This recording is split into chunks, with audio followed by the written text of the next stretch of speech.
হয় দেশ পিছিয়ে যাবে, দেশের মানুষ ভোটাধিকার প্রয়োগ করতে পারবে না। কিন্তু এটা দিকে যদি বাঁচতে হয় তাহলে মনে রাখতে হবে, দায়িত্বশীল সরকার ছাড়া, জনগণের সমর্থিত সরকার ছাড়া, গণতন্ত্র ছাড়া এখান থেকে পরিত্রাণ পাওয়ার কোনো উপায় নেই। তা না হলে সর্বগ্রাসী এই সমস্ত সন্ত্রাস, দুর্নীতি, চাঁদাবাজি বাংলাদেশকে বিপদগামী করতে পারে। তখন অন্য কিছু হয়ে যাওয়ার সম্ভাবনা থাকছে।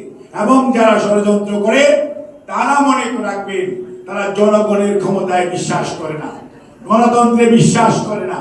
তারা মনে করে অন্য কিছু যদি হয় তাহলে তারা একটু বেশি দিন চেয়ারে থাকতে পারবে।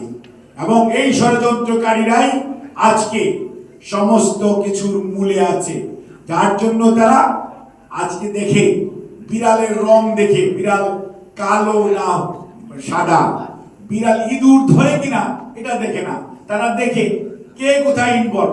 মুরাদনগরের ঘটনা প্রথম বলে দিল কি বিএনপি করেছে, পরে বেরিয়ে এসলো সে কারা, পতিত পলায়নকৃত স্বৈরাচারের লোকরা। আর আজকে সেই চাঁদপুরে ঘটনা কি ঘটলো, পট করে চাপিয়ে দিল, এটাও নাকি বিএনপির সাথে। আজকে কি বেরোলো, গতকালকে পুলিশ যখন তার ইনভেস্টিগেশন রিপোর্ট মিটফোর্ড নিয়ে বলল, সেটাতে কি আসলো এখন দেখেন। অর্থাৎ আপনারা যে কোনো ঘটনা ঘটলেই রাজনীতিকরণ যদি করেন তার আসল দোষী লোকটি বেঁচে যায়। দয়া করে এটি করবেন না, বরঞ্চ নিরপেক্ষভাবে তদন্ত করতে দিন এবং দৃষ্টান্তমূলক শাস্তির ব্যবস্থা করুন। আর মুখে না, এটিকে মিন করুন। আপনারা মুখে একটা বলেন কিন্তু বাস্তবে এটা প্রয়োগ করেন না। কাজে আমরা বলতে চাই, বাংলাদেশ জাতীয়তাবাদী দলকে যারা চোখ রাঙান, কেউ কেউ বলার চেষ্টা করেন কার সাথে কে যাবে বা যাবে না, ওই সময় এখনো আসে নাই।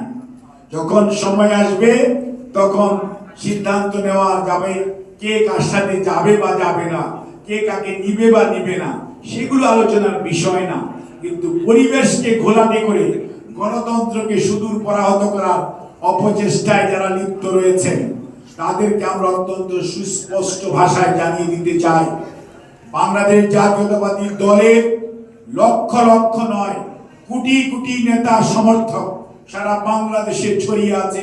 কোন অবস্থাতেই গণতন্ত্রকে বেহাত করবেন, বাংলাদেশ জাতীয়তাবাদী নেতৃত্বকে কালিমালিপ্ত করার চেষ্টা করবেন, সে যেই হোক সেই হাত ইনশাআল্লাহ জনগণকে সাথে নিয়ে আমরা প্রতিহত করব।